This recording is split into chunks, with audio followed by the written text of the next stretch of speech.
오늘도 말씀과 기도로 이 자리에 오신 분들을 환영합니다. 본문 말씀은 욥기 14장 13절로부터 22절 말씀입니다.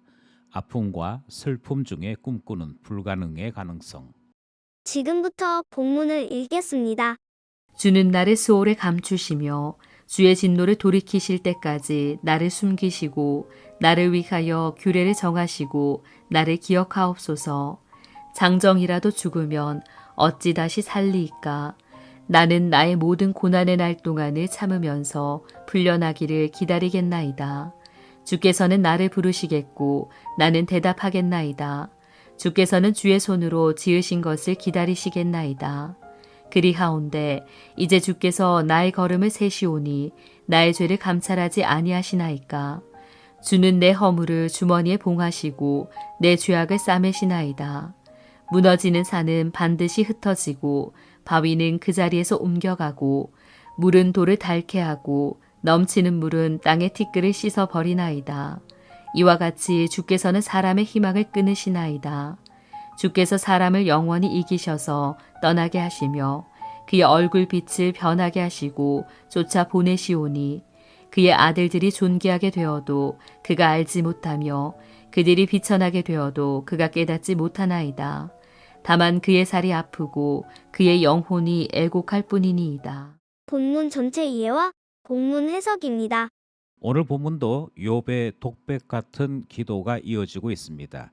오늘 본문에서 이 기도의 절정 부분이 나타나는데요. 욥은 하나님께서 자기 자신에게 절망이라는 공포로 인생을 채우셨다 그렇게 생각을 하고 인생을 이렇게 살아가느니 차라리 죽는 것이 더 나은 선택이 아닌가 하는 이야기를 하나님께 전달합니다. 하나님 앞에 그가 투덜거리는 이 독백과도 같은 기도 내용, 어떤 내용인지 본문을 살펴보겠습니다. 첫 번째 문단은 13절로부터 15절 말씀입니다. 스올에 감추어 주소서. 욥은 지금 겪고 있는 고통이 너무도 혹독해서 차라리 죽음으로 도피하기를 원합니다. 나를 스올에 감추어 달라 하는 말은 차라리 죽여주십시오 하는 말뜻이 되는 것이지요. 이 본문에서 욥은 죽음에 대해 성경이 말하는 것과 다른 이야기를 전하고 있는 것을 살펴볼 수 있습니다. 먼저 욥은 죽음이라고 하는 곳은 주의 진노가 중단되는 곳, 그러니까 거치는 곳으로 설명하고 있습니다. 뿐만 아니라 하나님의 관심에서 피할 수 있는 곳으로 죽음을 이해하고 있지요. 심지어 욥은 죽음이라고 하는 이 장소에 들어가면 주님과 새로운 관계를 형성할 수도 있다. 그런 기회가 될 수도 있다. 그렇게 생각하는 것이고요. 그래서 욥은 내가 죽고 난 다음에 나를 부르실 때 내가 대답하겠습니다 하는 말을 본문에 남기고 있지요.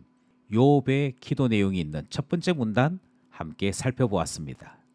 둘째 문단은 16절 17절 말씀입니다. 나의 걸음을 세시더라도. 욥이 죽음의 세계로 들어가기를 원했던 이유를 둘째 문단에서 밝힙니다. 먼저 주님께서 나의 걸음을 세시더라도 나의 죄를 감찰하지 않기를 원합니다 하는 말이 등장하죠. 이 말은 하나님께서 나의 걸음 하나하나를 세시면서도 혹시 잘못된 것은 없는지 곁길로 간 것은 없는지 그것까지 살피심으로 그의 인생이 마치 감옥에 갇혀 있는 것과 같았다라고 하는 이야기를 합니다. 그리고는 하는 이야기가 내가 죽게 되면 이제 그때부터는 나의 걸음을 세시더라도 나의 죄는 감찰하지 않기를 바랍니다. 그렇게 기도하는 것이지요. 또 혹여 허물이 있다 할지라도 이렇게 얘기하는데요. 허물이 있다는 말이 아니라 만에 하나 허물이라고 하는 것이 설사 보였다 할지라도 그것 봉해 주시고 싸매어 달라 그렇게 기도함으로 하나님께서 자기 자신에 대해 긍휼로 그리고 따뜻함으로 대해 주시기를 바라는 마음을 여기에 담고 있는 것이지요. 이 현실 세계에서는 하나님께서 작은 실수 하나도 찾아내셔서 벌하시는 분이므로 그것이 불가능했다라고 생각하고 차라리 죽음의 세계에서 하나님께서 이와 같이 대해 주시지 않겠는가, 그것을 바라는 마음으로 죽기를 원한다 말하는 내용을 살펴보게 되는 것이지요. 욥은 하나님을 매우 차가운 분으로 생각하고 있습니다. 그러면서 나의 걸음을 세시더라도 나의 죄를 감찰하지 않는 그 하나님으로 만나기를 원합니다. 그 내용이 있는 둘째 문단 함께 살펴보았습니다. 마지막 문단은 18절에서 22절 말씀입니다. 아프고 애곡하나이다. 하나님의 영원하심에 비해 자연 만물은 닳거나 없어지는 것이 분명하지요. 욥은 이 사실을 언급하면서 인생에게 희망이라고 하는 것이 이미 끊어졌다, 그렇게 토로합니다. 결국 인생은 수고만 하다가 죽음을 맞이하게 되는데, 이 모든 것들이 다 하나님께서 정하신 것이고 하나님께서 인생을 심판하시기 때문에 이 길에서 벗어날 자는 아무도 없다라고 인정하기도 하고 그것에 대해 토로하기도 합니다. 21절에서는 특별히 하나님께서 자기 자신에게 대해 더 혹독하게 고통을 주셨다. 그것이 얼마만큼 심했든지 자기 자신의 고통으로 인해 그의 자식들이 죽을 때에도 그 자녀들이 어떻게 되었는지 살피지 못할 정도로 그의 마음, 그의 몸이 혹독함을 당했다, 그렇게 고백하는 내용이 등장합니다. 그리고는 맨 마지막에 이렇게 묻지요. 인생을 살아봤더니 고통뿐인데 이 고통뿐인 인생을 살아야 할 이유는 무엇입니까? 그렇게 물어보는 것이지요. 하나님, 저의 인생에 따뜻함을 주시면 안 되겠습니까? 이 땅에 살아가야 될 이유를 좀 알려주시면 아니 되겠습니까? 하는 단언이 담겨 있는 것으로 이해할 수 있는 것이지요. 여기까지 본문 말씀 살펴보았습니다. 기도하며 결단해 봅시다. 세 가지 기도 제목 함께 나누기 원합니다. 먼저 힘들고 어려울 때 우리는 쉽게 사람들의 말이나 주변에 있는 근거도 없는 지식에 우리의 중심들을 옮겨 놓을 때가 있습니다. 특별히 그 중에 자살이나 죽음에 대해 낭만적으로 생각하는 실수를 범하게 되지요. 만약 죽음이 그렇게 좋은 것이라면 예수 그리스도께서 이 땅에 오셔서 십자가를 지시고 우리에게 생명 주실 이유가 어디 있었겠습니까? 주님께서 자기 자신을 주시면서까지 정복하기 원했던 것이 죽음임을 우리는 기억해야 할 것입니다.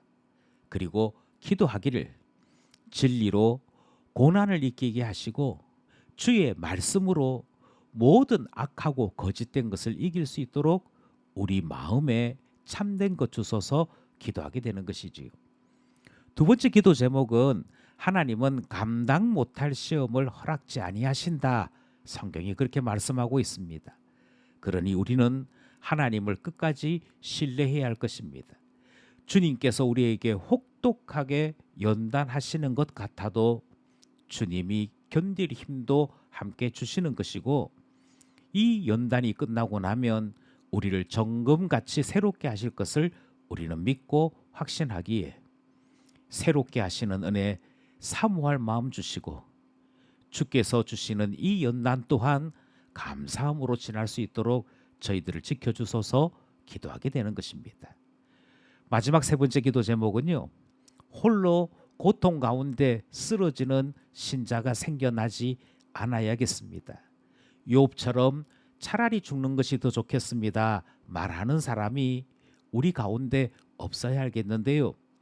이렇게 고통 가운데 빠져서도 이겨낼 수 있는 것은 혼자만의 힘으로는 불가능할 것입니다. 하나님께서 교회를 주신 것은 함께 기도하기 위해서이고, 힘을 더하여 고난을 이겨낼 수 있도록 함께하는 사람, 협력하는 사람, 한 몸으로 같이 이 모든 슬픔을 나누는 사람들이 있도록 교회를 주신 것 아니겠습니까? 그러므로 기도하기를 교회를 가르쳐 주시고 사랑의 띠로 하나 되는 은혜를 가르쳐 주셔서 다 함께 견뎌냄이 있는 공동체, 그 따뜻함을 가르쳐 주셔서 기도하게 되는 것입니다. 오늘도 말씀과 기도로 주와 함께 살아가는 우리 모두 되기를 간절히 소원합니다.